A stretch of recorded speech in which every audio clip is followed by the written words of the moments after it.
Feeds ng aming native pigs. Tatawid. Bakit nga ba kami gumagamit ng commercial feeds para sa aming native pigs kaysa mangolekta at magluto ng pagkain nila? Update na rin ito sa nakaraang project natin. Nawa mo na to? Parang ano eh. Parang kahoy. Sa tigas. How is it so far? So yan yung resulta ng ating ginawang gate, no? Proven na, gumagana ang ating gate ng mga native pigs. Katulad nito si Whitey, hindi na siya nag-aalangan lumapat sa gate niya. Tingnan nyo, at nakasangat pa ang ilong. So yan yung resulta ng ating ginawang gate, no? Nakalapat na si Whitey dito. So ibig sabihin, pag binuksan natin yan kasi pagsasamahin na natin si Whitey at itong inahin, tatawid na sila dyan nang walang problema. Hindi na sila matatakot dyan. Ano nga, inahin 1, inahin 2, inahin 3. So ngayon, pakainin naman natin sila. Si Whitey, inahin, at mga biik. Dahil nandito na rin naman ako, mag-chores na rin ako dito. Masipag naman ako eh. Dito, ang pinapakain ko sa mga laga ko ay mix ng palyat o copra meal, ang tawag sa iba, breeder mash at rice bran.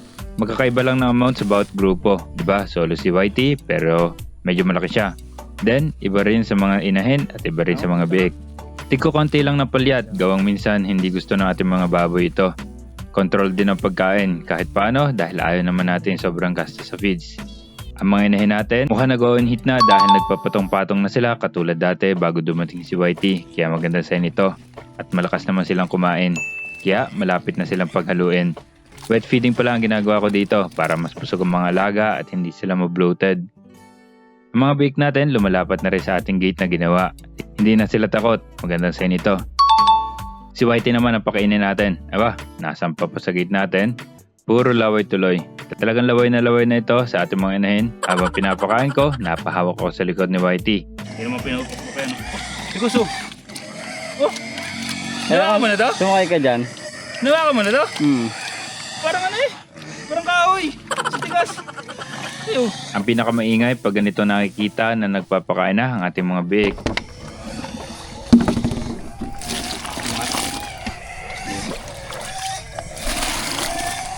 Tama na. Kakarin din na kayo. Akala mo yung mga ginigilitan sa ingay. Grabe ba? May nagko-comment na maganda daw ang DIY na pagkain. Dahon ng gabi, saging at kung ano-ano pa. Pwede naman talaga, kaso yung labor para magpakain ng ganon ay intensive din. Then yung source pa ang problema natin kapag ganon. Kaya kung efficiency and cost ang usapan, mas practical pa rin itong feeds. Pag naubos nila ang kanilang feeds, pinapasundan namin ng tubig ang mga feeders nila para mas masaid nila ang feeder. At syempre, hydration din. Checklist. Lahat ng alaga namin ay may checklist. Kahit dalawa kaming gumagawa dito, kahit di kami mag-uusap, alam namin ang nagawa dito sa native pigs. For example, ako nagpakain, checkan ko ang feeds. Then si Jampo lang may dala ng tubig at dadaanan niya lang sila sa pag-ikot niya. At alam na niya na napakain ko ang mga native pigs. Magandang monitoring ito at communication tool. Kaya umaga pa lang. 9:09. Pagkagising ko, nagilamos, nag-toothbrush lang ako. Tapos dumiretso ako dito. Naka 1,217 steps na kaagad ako. Ka-chores dito. At pinawisan na rin ako. Which is napakaganda sa katawan, di ba?